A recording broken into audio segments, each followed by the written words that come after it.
Namo tassa bhagavato arahato samma sambuddhassa. Namo tassa bhagavato arahato samma sambuddhassa.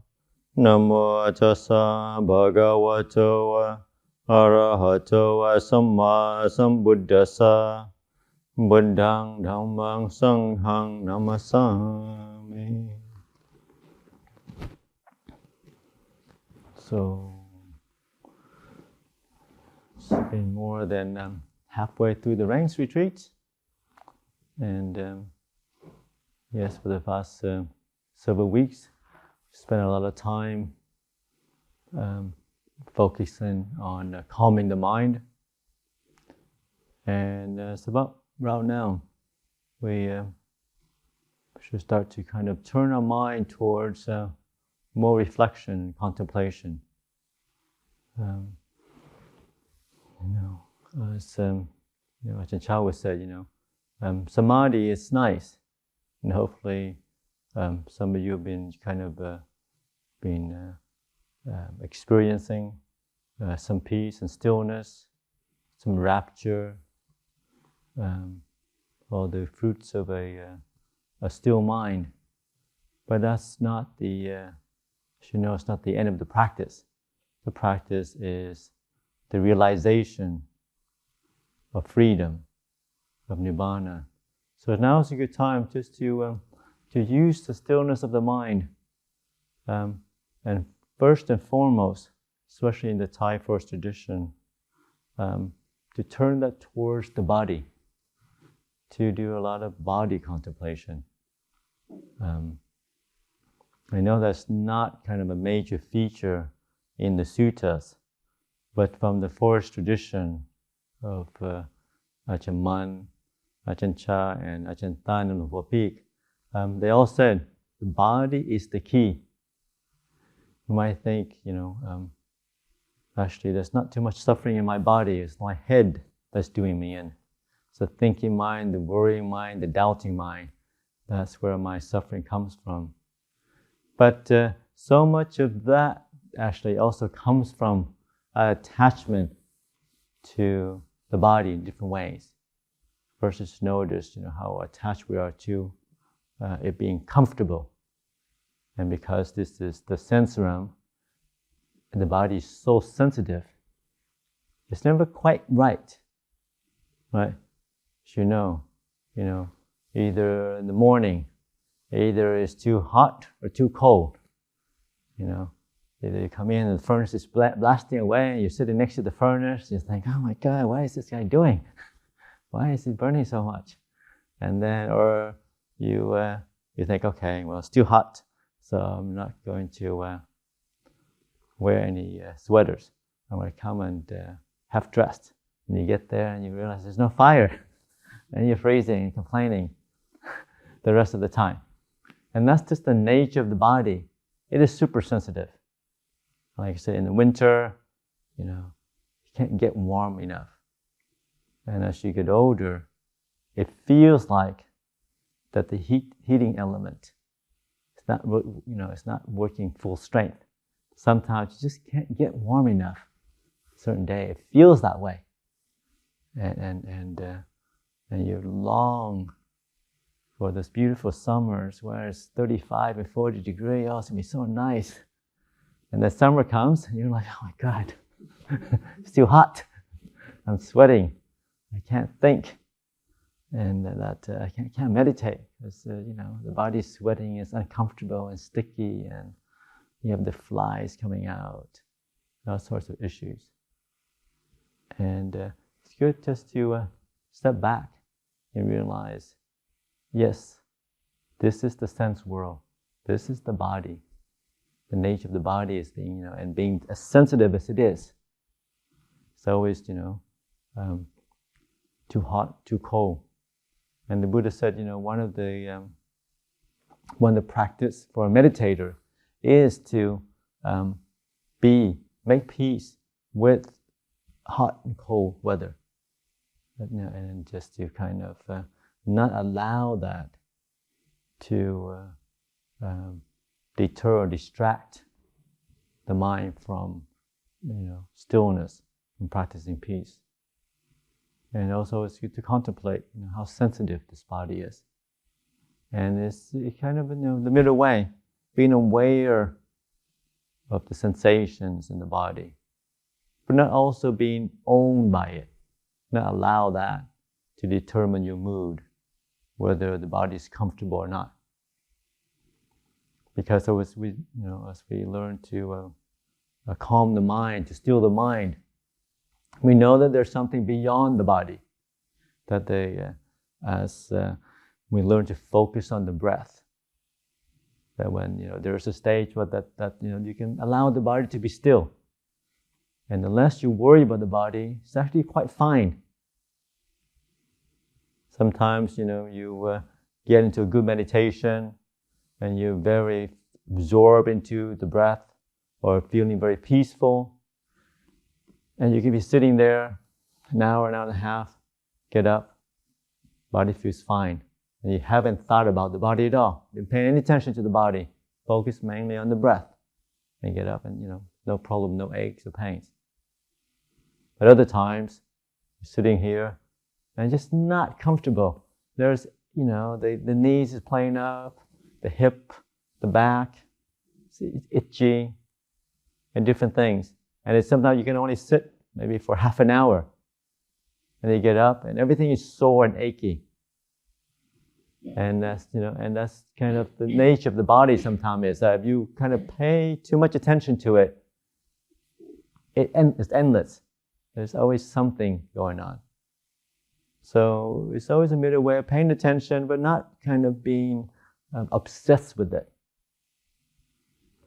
Not allowing that to dominate the mind. But trying to maintain the focus on your meditation object. Be a breath, be a mantra, and something. And once the another contemplation with the body is is the aging process. As you get older, there's more aches and pains. It falls apart. You're sick more often. Or just as you go throughout the day, noticing, there's not as much energy in the body as you had 10 or 20 years ago. On shaving day, you notice there's more grayness in the hair. Look at the mirror, there's more wrinkles, more bits and pieces that starts to show up. And just know that's just the nature of the aging process. And it's fine. Old age sickness doesn't have to be a problem as long as we're not attached to the body. We don't want it to be a certain way. And reflecting on it allows you to hopefully go the middle way of looking after the body, but not being kind of a slave to it. Every desire, every aches and pains that come up that you have to, go to the doctor, run to the doctor and worry about it. And you feed it, shower it, and it's time to meditate, just let it be. Turn your attention to something else, more calming, more peaceful.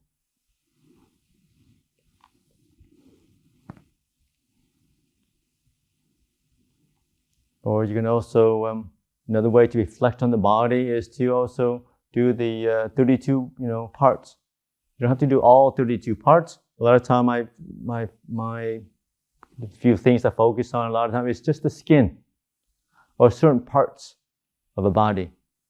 Like I said, sometimes we attach to our body, so it's a natural reaction. We also attach to other people's body. So sometimes you look and you see, a body and a personality, and this is my friend, this person is I don't get along with, whatever, and we, make more of a story. So sometimes I can encourage some people, when you look at a person, just look at one part of the body. Just look at their nose or their ear. And then that's it. It's just a nose coming. A nose coming, talking to you, a nose going away. Just a nose. You look, oh, yeah, interesting. It's just a nose coming. So that way you don't get caught up in any kind of the stories around it. Yes. Or a pair of ears coming. An ear, you don't get too excited. Nobody gets excited about ears, mostly. I'm not sure. Just an ear coming. There's no lust, there's no aversion, it's just a pair of ears coming up. Ear coming, talking to you, ear going away. Nothing you get worked up about either way. Of desire or aversion. Instead of saying this is a personality, this is so-and-so, it has a history. It's just a pair of ears coming up. Pair of ears walking away. Interesting. Yeah. So it's this kind of depersonalized, kind of shaving away a sense of self, our identification with ourselves and identification of other people as selves. There's something that's permanent, something that is staying forever. Mm-hmm.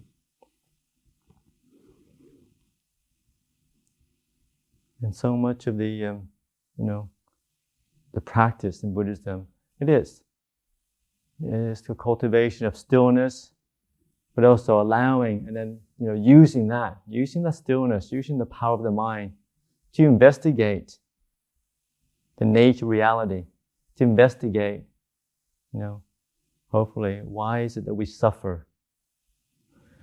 And hopefully try to find freedom from that. Understand where our attachments are. What is it that we get attached to? That's where the suffering is. Where is it that we make a self out of it? So I always encourage people to, with the practice, always have a sense of humility. That yes, we have our views and opinions, but knows that other people will also have their views and opinions. And who is right? The Arahant, the Bodhisattva, who's going to get there first, who's doing, the most good for the world. Lots of views and opinions somehow. But knowing that it's just that much. And ultimately, it's just another thought.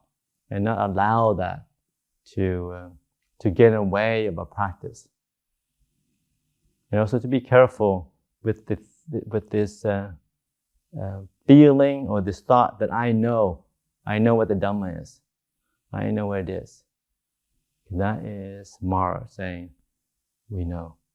Yeah, I have my views about certain things. But maybe it's that way, maybe it isn't. And it really doesn't matter. It's just more thoughts and thinking and proliferation. The practice is always about how do we shave away the sense of self? How do we relinquish the suffering in the mind? How do I find a way to a more harmonious way of living in the world? How do I find a way that is more peaceful? I always encourage people to say it over and over again. You have to choose between being right and being peaceful. Choose peace. Let the other person be right. It's a completely different experience, being right and being peaceful. And you'll see, you'll feel it, you know it's the right way to go when you're making peace. When you're going through the world, not leaving a trace behind, not disturbing things around you. The sign of a wise person is, how peaceful they are. Not how great the Dhamma talks they give, not how many books they've written, or how long they sit. The sign of a peaceful person, a wise person, how peaceful they are. Moment by moment, day in, day out. How they learn to adapt to work with others. How they're not sticky or prickly. Like I said, some meditation masters just said, we all have invisible thorns around us. Some people's thorns are really long. You don't have to get very close to them, but you feel that, their prickliness already. Other people's have a shorter thorn around them. You have to get pretty close, but eventually they'll stick you with it. And the enlightened ones, they're completely all grind away. They're really, really smooth. You get as close as to them, and there's no thorns, no prickliness, no prickliness anywhere. That's also a good simile. And it's true. Some people can say you have to kind of keep your distance, otherwise you'll get pricked. Other people get a bit closer. So our practice is trying to shave those thorns away from us. but external and hopefully internally. Do that. And that is the fruit of the practice. Yes, we are here cultivating meditation still in the mind, but always remember that's not an end in itself. And it does have its pleasant abiding. And certainly the Buddha encourages. This is in the happiness of jhana is sambodhi sukha, similar to enlightenment. Not quite. So there is a lot of happiness away from the sense world. But it's not an end in itself.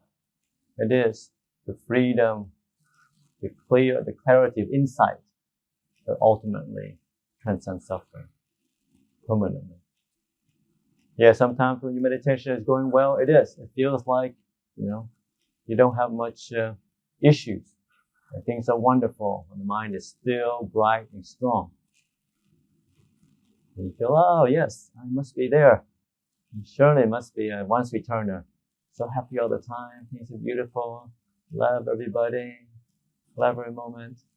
And then the samadhi goes away. That's why you have to be careful. Mind doesn't settle. And then everything falls apart. And then you want to leave the monastery. Get married. Have lots of kids. But it's, and always remember going back. The purpose is clarity, is wisdom. Wisdom that leads to peace. Wisdom that leads to clarity, leads to the end of suffering.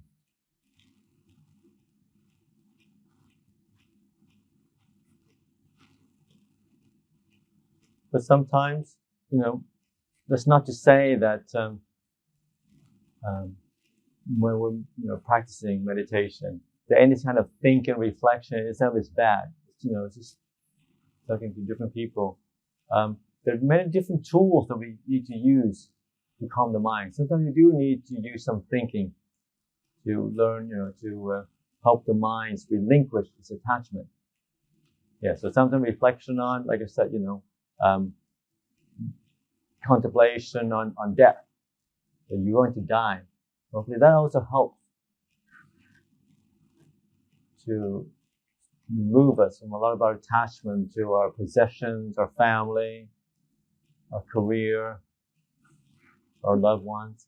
And no matter how wonderful things are, we are going to have to be separated from all that we love. A lot of times we will be separated from what we love much earlier. All that's beloved to me, right, will change and will pass away. And that's just the nature of reality, nature of life. So the more we are aware of this, the more we see this, then less likely we're going to suffer. Less likely we will form attachments around things that are not dependable. Things are not permanent.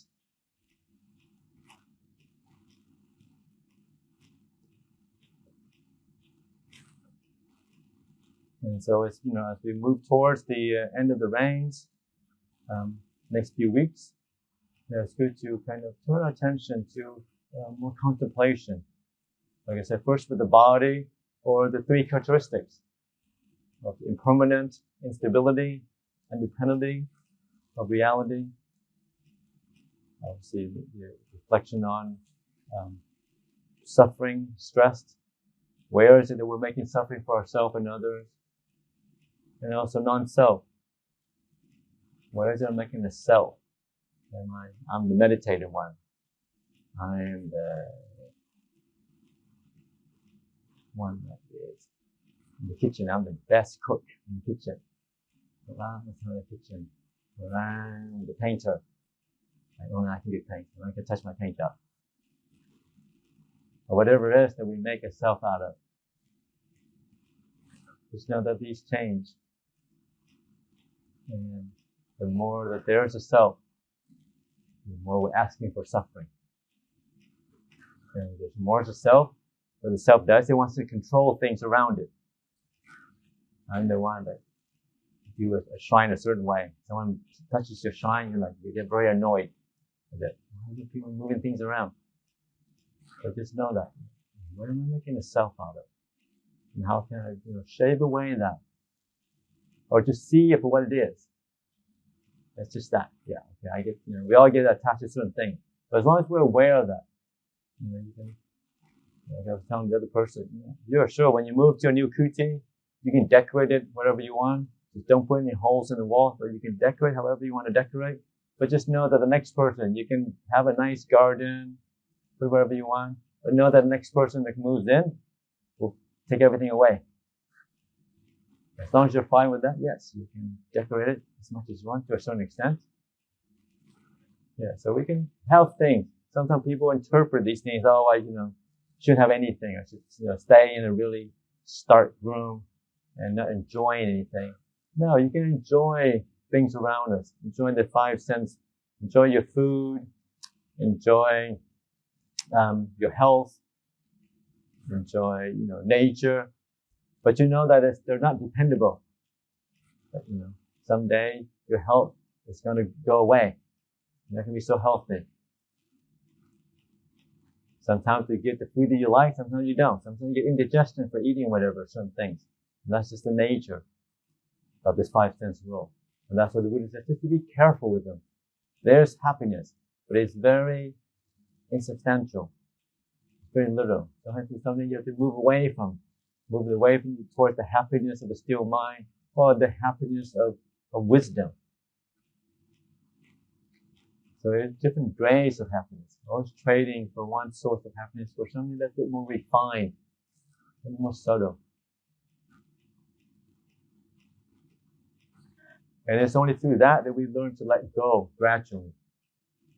As we have the happiness of the still mind, we can let go of sense pleasure, of food, of sleep, of relationship. We have something else. We have a still mind. We have the happiness of contentment. And with that, you can also, and then you use that to develop. And you also let go about, sense of self. So it's always a gradual letting go, moving towards slowly. And when you see clearly that there's nothing around, there's no self, there's nothing that's dependable, nothing that's permanent, then it gives you more courage to let go of more and more stuff. What's the point of holding on to things when you realize there's nothing there anyway? The body, it's pretty feeble. It will disintegrate in 80, 100 years. The mind is much faster, much more subtle. Thoughts, feelings, views and opinions comes and go. Awareness, consciousness comes and go very quickly. So, what's the point? But it does take stillness. It takes a still mind, it takes a strong mind, it takes a clear mind to do it. Not through willpower that letting go happens. And you're not the one doing the letting go. That's also a good point to remember as well. Letting go happens when the conditions are right. If there's a self, very hard to let go. Because the self implies control. Some sort of control, some sort of wanting.